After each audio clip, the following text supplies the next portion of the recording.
بسم اللہ الرحمن الرحیم۔ السلام علیکم ورحمۃ اللہ وبرکاتہ۔ جہنم کی اذیت ناک سزائیں۔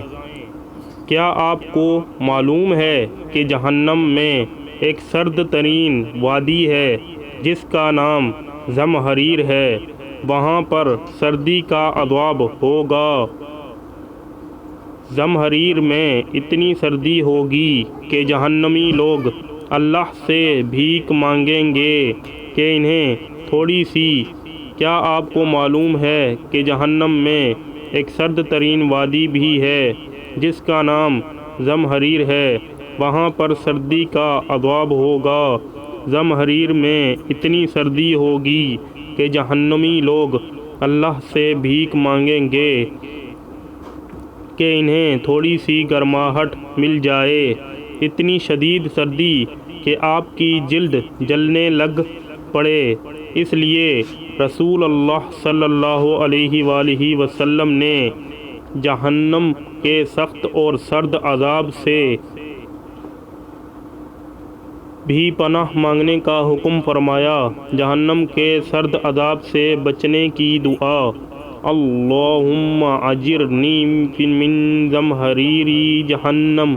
اے اللہ، ہمیں جہنم کے سرد عذاب سے محفوظ فرما۔ امام ابن القیم رحمۃ اللہ علیہ لکھتے ہیں، انسان جب گناہ اور بدکاری کا عادی ہو جاتا ہے تو اس کے اندر سے غیرت ختم ہو جاتی ہے، اور بسا اوقات انسان گناہ کو گناہ بھی نہیں سمجھتا اور یہیں سے اس کی بربادی شروع ہو جاتی ہے۔ بے غیرت آدمی ہر خیر سے خالی اور دیوس ہو جاتا ہے۔ نبی کریم صلی اللہ علیہ وآلہ وسلم نے ارشاد فرمایا کہ اللہ کے یہاں گناہوں سے توبہ کرنے والوں کا حال ایسا ہے جیسا کہ انہوں نے کبھی گناہ ہی نہیں کیا۔ بالفرض اگر گناہ کرتے کرتے اس کا نام جہنمیوں کی فہرست میں درج ہو چکا ہے تو توبہ کے ذریعے سے وہاں سے اس کا نام کٹوا دیا جاتا ہے اور اہل جنت کی فہرست میں اس کا نام درج کر دیا جاتا ہے۔ ابن ماجہ شریف میں یہ ہے۔ حدیث شریف ان الفاظ کے ساتھ مذکور ہے۔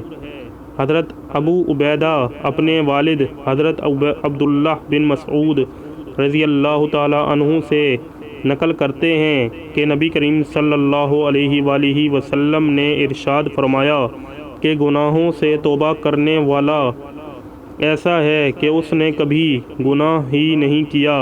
سیدنا عبداللہ بن عمر رضی اللہ تعالی عنہ سے روایت ہے کہ میں نے نبی کریم صلی اللہ علیہ وآلہ وسلم سے سنا کہ آپ صلی اللہ علیہ وآلہ وسلم فرماتے ہیں، بنی اسرائیل میں کفل نامی ایک شخص تھا جو دن رات برائی میں پھنسا رہتا تھا، اپنی خواہشات نفس کا غلام تھا۔ اس نے ایک ضرورت مند عورت کو 60 دینار دے کر زناکاری کے لیے آمادہ کر لیا۔ جب وہ تنہائی میں برے کام کے لیے تیار ہو گیا تو وہ عورت بے اختیار رونا شروع ہو گئی، چہرے کا رنگ فک ہو گیا۔ کفل نے حیرانی سے پوچھا کہ اس وقت یہ ڈر اور رونا کیسا؟ اس پاک باز اور شریف النفس لڑکی نے روتے ہوئے جواب دیا، مجھے اللہ تعالیٰ نے حرام قرار دیا ہے۔ میں بھی اپنی ضرورت سے مجبور ہو کر اس برے کام کے لیے تیار ہو گئی۔ اب اللہ کا خوف مجھے بے چین کیے دیتا ہے۔ ہائے، آج 2 گھڑی کا لطف مستقل جان کا روگ بن جائے گا۔ اے کفل، اللہ کے لیے اس بدکاری سے باز آ جا اور اپنی میری جان پر رحم کر، آخر اللہ کو بھی حساب دینا ہے۔ اس لڑکی کی ایسی پرتاثیر اور سچی باتوں نے کفل پر گہرا اثر ڈالا۔ اپنے برے ارادے پر نادم اور شرمندہ ہوا۔ عذاب الہی کی خوف عذاب الہی کی خوفناک شکلیں اس کی نظروں کے سامنے پھرنے لگے۔ اپنے دل میں سوچنے لگا کہ مجھے تو اللہ کے عذاب سے بہت زیادہ ڈرنا چاہیے۔ اس عورت نے ابھی گناہ کیا نہیں اور یہ اس طرح جہنم کے خوف سے کانپ رہی ہے، جبکہ میری تو ساری عمر ہی ایسے برے کاموں سے بھری ہوئی ہے۔ چنانچہ وہ کہنے لگا، اے نیک عورت، گواہ رہ، میں آج تیرے سامنے سچے دل سے توبہ کرتا ہوں کہ آئندہ اپنے رب کی ناراضگی کا کوئی کام نہ کروں گا، اللہ کی نافرمانی کا تصور بھی دل میں نہ لاؤں گا۔ میں نے وہ رقم بھی اللہ کے واسطے دی۔ اس کے بعد اللہ کے حضور توبہ استغفار کی، یا الہی میرے گناہوں سے درگزر فرما، میری خطائیں معاف کر دے، مجھے اپنے دامن عفو میں چھپا لے، مجھے جہنم کے عذاب سے نجات دے۔ نبی کریم صلی اللہ علیہ وآلہ وسلم فرماتے ہیں کہ اسی رات کفل کا انتقال ہو گیا۔ صبح لوگ دیکھتے ہیں کہ اس کے دروازے پر لکھا ہوا ہے، ان اللہ قد غفر القفل۔ ترجمہ یعنی اللہ نے کفل کے گناہ معاف کر دیے۔ ترمذی